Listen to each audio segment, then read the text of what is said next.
और चलिए अब बात करते हैं संभल की। और बात उत्तर प्रदेश के सिंघम की, यानी कि संभल के सीओ अनुज चौधरी, जो कि आजकल सिंघम के नाम से जाने जा रहे हैं। उनके एक बयान की वजह से वो सुर्खियों में है। लेकिन सवाल ये कि आखिर उनका दुश्मन कौन है? ये सवाल इसीलिए हो रहा है क्योंकि उनके इस बयान को लेकर जमकर राजनीति हो रही है। इस बीच उनके पिता चौधरी ब्रजपाल सिंह ने उनकी जान को खतरा बताते हुए सीएम योगी से सुरक्षा बढ़ाने की मांग की है।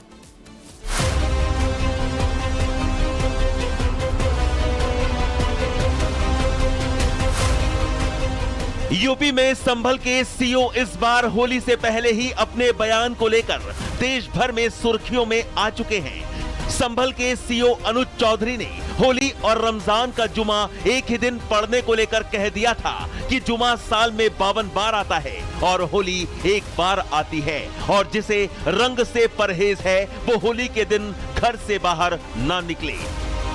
जुम्मा साल में 52 बार आता है, होली साल में एक बार आती है।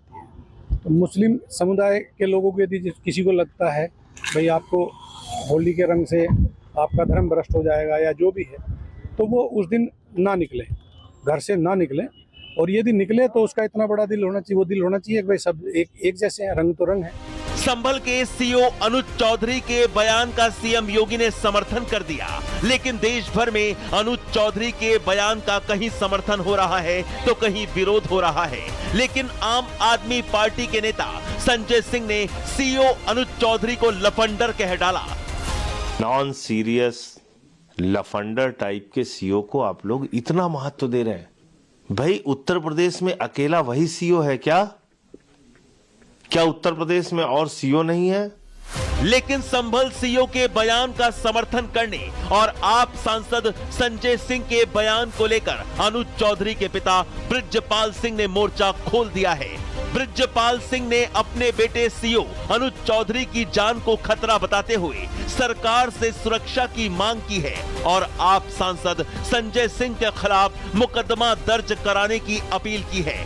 तो मतलब इतने बोल आ रहे हैं, कोई मार लो, कोई मार दो या वो कर दो, इस तरीके के कोई लफंडर कोई भपंडर कुछ भी बता रहा। IAS तक मतलब ये बात जारी, पाकिस्तान तक जारी। तो सरकार को चाहिए कि मतलब इस पर थोड़ा सा ध्यान दे, इसकी सुरक्षा करे जा। और जो ये गलत बोलने वाले हैं मतलब इन पर इनका कोई रुकावट करे। संजय सिंह पर आपने मुकदमे की बात? हाँ, उस पर मैं मुकदमे की बात करी है। किस पर? संजय सिंह पे। सीओ अनुज चौधरी के पिता ने यह भी कहा कि इस तरह के बयान से देश में गलत संदेश जा रहा है और सरकार को चाहिए कि उनके बेटे की सुरक्षा की जाए और इस तरह के बयान देने वालों पर सख्त कार्रवाई की जाए। Bureau report, Republic Bharat. और इसी बीच अगली बड़ी खबर बिहार के अररिया से, जहां पर एक दरोगा की पीट कर हत्या कर दी गई। जी हां, आपको बता दें दरअसल एएसआई की टीम छापेमारी के लिए पहुंचती है। इसी बीच एएसआई राजीव रंजन की हत्या कर दी जाती है, पीट किया जाता है, उसके बाद वो दम तोड़ देते हैं। बिहार के अररिया का ये मामला है जहां दरोगा की जान ले ली गई, इतना पीटा कि लहूलुहान कर दिया गया और जिंदगी से वो हाथ धो बैठे। दरअसल छापेमारी के दौरान एएसआई राजीव रंजन की हत्या कर दी गई। बदमाश के साथियों ने एएसआई पर हमला किया। हमलावरों की तलाश में पुलिस की छापेमारी लगातार जारी है।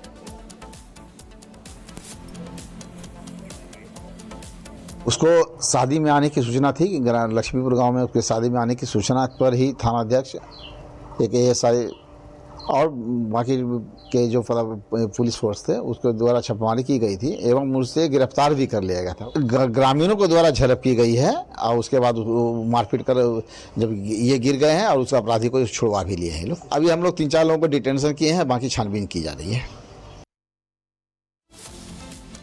तो देखिए जिस तरीके से दरोगा की पीट कर हत्या कर दी गई और एएसआई की हत्या करने का ये आरोप है। दरोगा की पीट के यहाँ पे हत्या कर दी गई है। हालांकि अब यहाँ पे जांच के बाद कार्रवाई की बात निकल के सामने आ रही है। इस पूरे मामले में कई आरोपी ऐसे हैं जिनकी गिरफ्तारी की गई है। तो देखिए यहाँ पर जो घटना है अपने आप में दुखद और परेशान करने वाली, क्योंकि दरोगा की ही पीट के हत्या कर दी गई। और हैरानी की जरा बात सोचे कि जिस दरोगा के ऊपर जिम्मेदारी होती कि बाकी लोगों को सिक्योर करे, खुद उसकी भी पीट के यहाँ पर हत्या कर दी जाती है। तो देखिए वो मरता रहा और लोग देखते रहे, यही वजह यहाँ पे देखिए निकल के सामने आ रही है, जहाँ पे पीट पीट के जो हत्या है वो यहाँ पे करते हुए दिखाई दे रहे हैं आपको।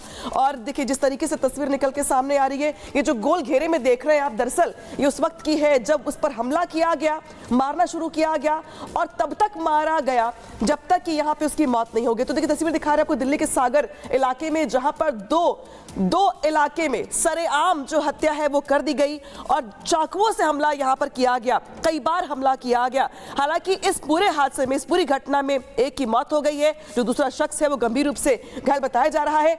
आरोपी वहां से मौके से फरार हो गए। पूरे इलाके में दहशत है क्योंकि जिस तरीके से यहां पे सरेआम चाकुओं से हमला किया गया, ये घटना अपने आप में परेशान करने वाली है।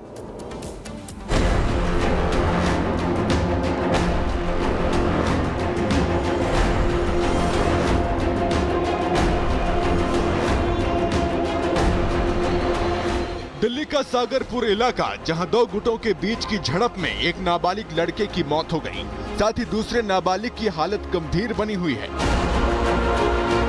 हत्या का जो वीडियो सामने आया है वो हैरान करने वाला है, जहां दिखाई दे रहा है कि कुछ लोग दो नाबालिग लड़कों को चाकू मार रहे हैं और आसपास खड़ी भीड़ तमाशबीन बनी हुई है। कोई भी उन लड़कों को बचाने के लिए आगे नहीं आता। जब लकी और उसका दोस्त अजय अपने घर के पास दूसरी गली में खड़े थे, तभी अन्य 3 युवक उनके पास आए और मारपीट शुरू कर दी और देखते ही देखते उनमें से एक ने चाकू निकालकर दोनों पर ताबड़तोड़ वार शुरू कर दिए। आरोपी दोनों नाबालिगों को चाकू मारकर वहां से फरार हो गए। एक लड़का जो घायल है उसे पास में खड़ी लड़की संभाल लेती है, लेकिन दूसरा लड़का अजय कुछ देर तक दर्द से कराहता है और फिर बेसुध होकर नीचे गिर पड़ता है। गिरते वक्त अजय जिस स्कूटी से टकराया, खून की छींटों से स्कूटी भी लाल हो गई। कुछ देर तड़पने के बाद अजय की मौत हो गई। लकी की भी हालत गंभीर है, जिसे अस्पताल में भर्ती कराया गया है। आखिर ये हमलावर कौन थे, क्यों ये इन दोनों नाबालिगों की जान के दुश्मन बने हुए थे, इस बात का अभी तक पता नहीं चल पाया है। पुलिस ने आरोपियों की पहचान कर ली है और आरोपियों को जल्द गिरफ्तार करने का दावा कर रही है। Bureau report, Republic Bharat. खराब खबर अब पंजाब से है। पंजाब के मोहाली के सेक्टर 66 में पार्किंग को लेकर हुआ एक झगड़े में दरअसल एक वैज्ञानिक की जान चली गई। ये विवाद इतना गहरा गया कि वैज्ञानिक को अपनी जान से हाथ धोना पड़ा। मंगलवार रात हुई इस घटना में, ये देखिए तस्वीर आपके सामने रख रहे हैं, मंगलवार रात को ये घटना हुई है। मंगलवार रात हुई इस घटना में IISER में काम करने वाले 39 साल के अभिषेक स्वर्णकार की मौत हुई।